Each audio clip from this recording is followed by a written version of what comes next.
Thank you very much indeed, Dana. It's a great pleasure to be with you all here this morning. Ta-da.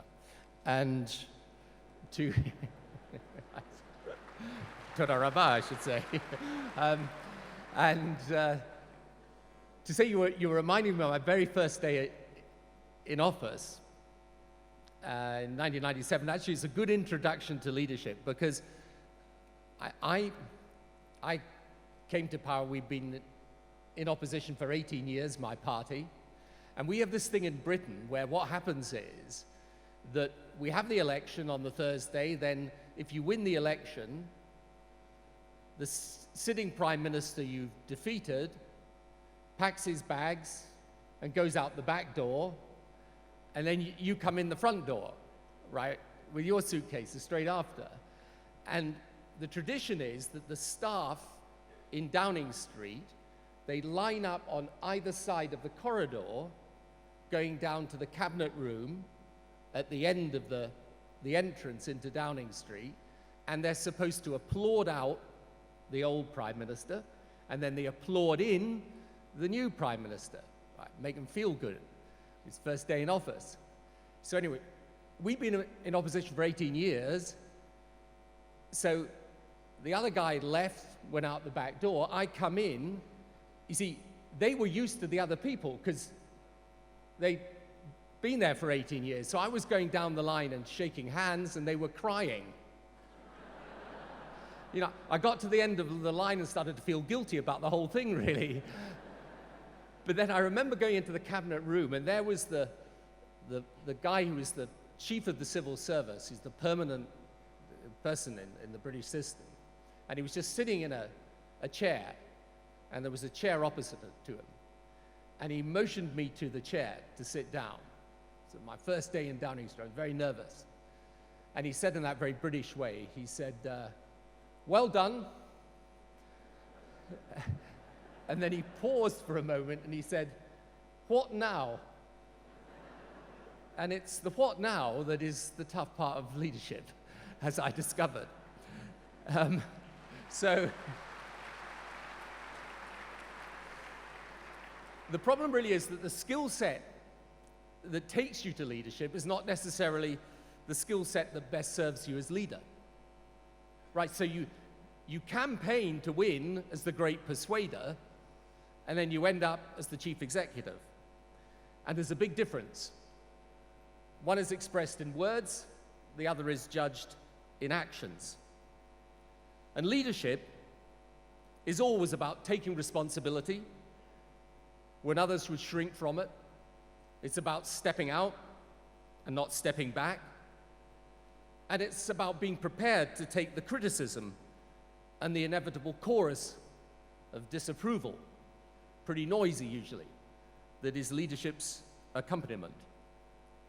And here and right now, in this region and across the world, leadership has become especially tough.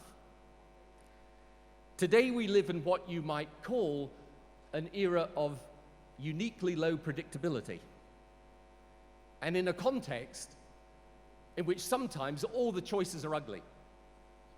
So if you look at the economic debate across the Western world, it rages between austerity and those going for growth. There's a huge debate about quantitative easing in America and Europe and the UK. I read recently 2 papers, one written by one very distinguished economist saying quantitative easing was a nightmare, the other by one saying it was in fact the world's salvation. Which is right. As a leader, you're expected to know, except you can't know, because the cozy economic consensus of the late 20th and early 21st centuries departed with the crisis. And in its place is confusion. But the leader still has to decide, because leaders are decision makers and decision takers. And in this region right now, the ugly choices abound. To intervene in Syria or not? To compromise with the Muslim Brotherhood or not? Did the West make a mistake in supporting the Arab upheavals, or was it inevitable? How do we stop the nuclear ambitions of Iran? And everywhere you look, There is uncertainty and unpredictability and instability. And the problem for leaders is that the best short-term politics pulls in the opposite direction from the best long-term policy. So, for example, much of the sentiment in the West right now is undoubtedly to stay out of Syria, indeed to stay out of the region's politics. But as every day that passes shows, the cost of staying out may be paid in a higher price later. So this is a tough time to be a leader. And one thing I've learned for sure since leaving office, by the way, is that it's a lot easier to give the advice than take the decision. So what I say is said with humility born of experience. But in my view, in unpredictable terms, and in times that are uncertain, when the calculation of interest and risk is hard, as a leader, there is only really one recourse, and that is to do what you believe to be right, even if it's unpopular. Stick with what you believe, lead from a point of principle, because the conventional wisdom of today may be the disposable folly of tomorrow. Now, what does that mean here in the Middle East? First, it means that we should stand up for true democracy. And democracy is not just a way of voting, it's a way of thinking. It isn't simply about how the majority takes power, it's then about how the majority treats the minority.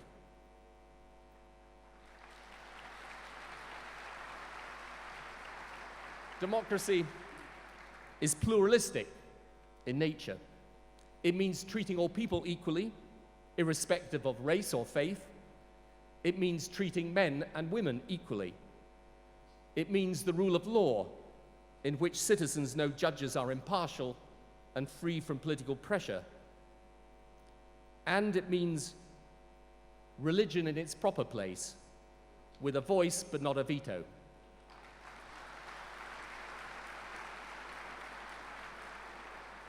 So whether it's in Egypt or Iraq or Libya or Tunisia or in what comes next in Syria when the nightmare ends, there should be a constitutional settlement in which the rights of all are equal and guaranteed.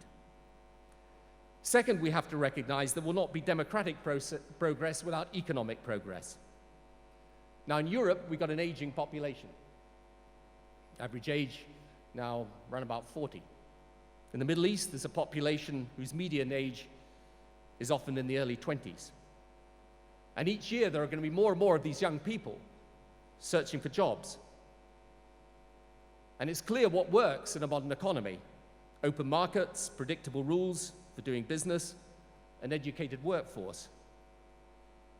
Yet some of the new governments in the region are at risk of moving the opposite direction, driven by short-term populism to increase the public sector, harass the private sector, and fail to deliver basic services and infrastructure. And this is hugely dangerous. The thing about democracy is it's a way of deciding who the decision makers are, but it's not a substitute for taking the decisions. And these economic decisions are vital and urgent and have to be right. So thirdly, leaders have to think creatively today about how to deliver change.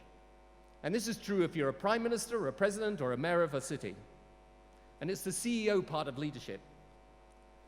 And in the work I do today with my governance initiative in many countries, I see that for many of those countries, yes, honesty and transparency are big challenges.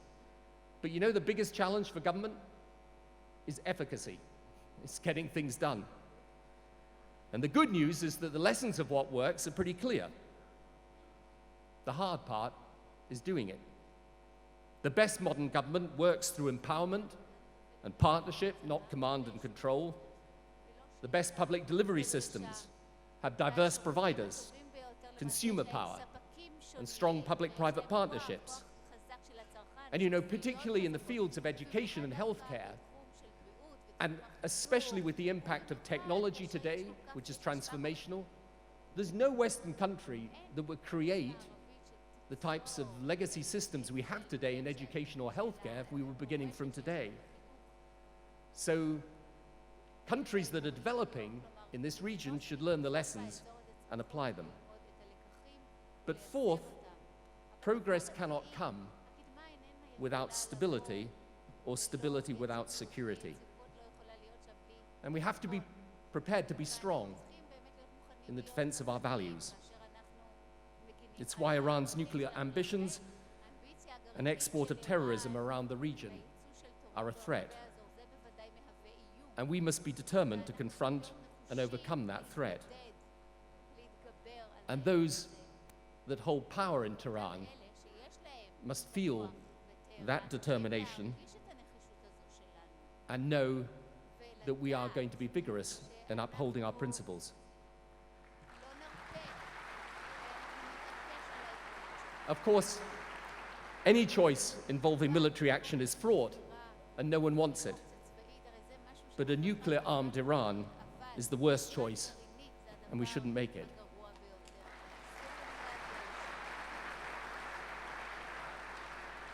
And finally, leaders, whether here or elsewhere, have to be visionaries.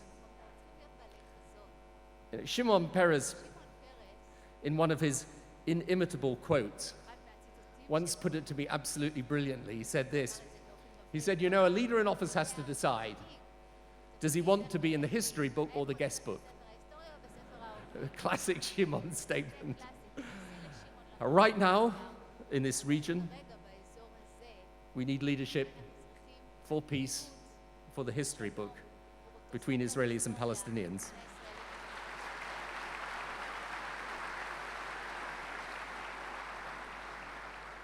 I think resolution of this conflict remains essential to the security of Israel, to the dignity of Palestinians. And I want to be very clear. Some people say a two-state solution is now a fantasy. I say the fantasy is in thinking a one-state solution would ever be remotely sustainable or consistent with the values Israel represents. So let's hope that over the coming weeks, a plan for progress can be put in place in which politics, economics, and security are aligned. With Secretary John Kerry's fantastic energy and commitment, we're all working hard to accomplish it. But we should understand the window of opportunity will be open for only a short space of time, and we must go through it together. If not, the window will close again, and could even close forever. So time is not our friend. This is urgent, and this is now. And it is a time for statesmen and not simply politicians. So, peace is important, but it will not depend simply on negotiations. Peace is in some ways a state of mind, as well as states with borders. And there's a shift in the psyche of each side that also has to happen. Israel must see a viable sovereign Palestinian state, not as a reward to the Palestinians for good behavior, but as a strategic necessity for Israel's future security and as a right for the Palestinian people.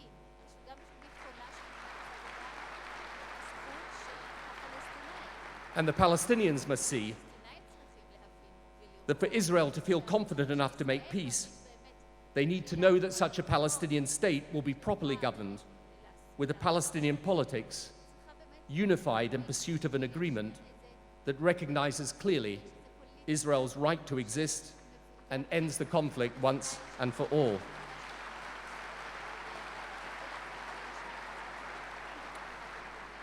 So, peace is important here and for all of us. Why? Because peace would also symbolize reconciliation and respect, not only between two states, but two peoples. My final point is this, that the great political divide of our time, I think, is less between traditional left and right, though that's important, and more between the open-minded and the closed-minded. The open-minded see a world in which different faiths and races and cultures mix and mingle as an opportunity. The closed mind sees it as a menace. Yet globalization, an unstoppable force driven by technology and people, not laws and governments, pushes us together. We live interconnected and interdependent, and such a world only works through respect for difference. So you may have your faith and I mine, but my faith does not make me superior to you or you to me. And those who use religion as a badge of identity in opposition to those of a different faith put our world at risk. So, what I believe is the great challenge of leadership, apart from all the obvious ones, is that we educate our young people the world over to have an open mind towards those that are different from themselves.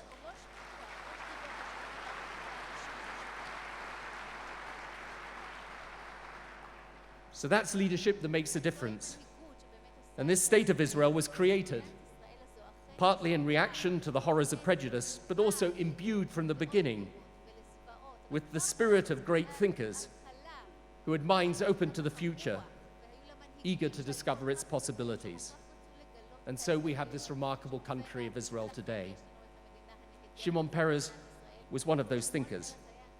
He's still thinking of the future and of tomorrow. He may be 90, but he has the spirit of a 30-year-old, and that's the spirit we need today. Thank you.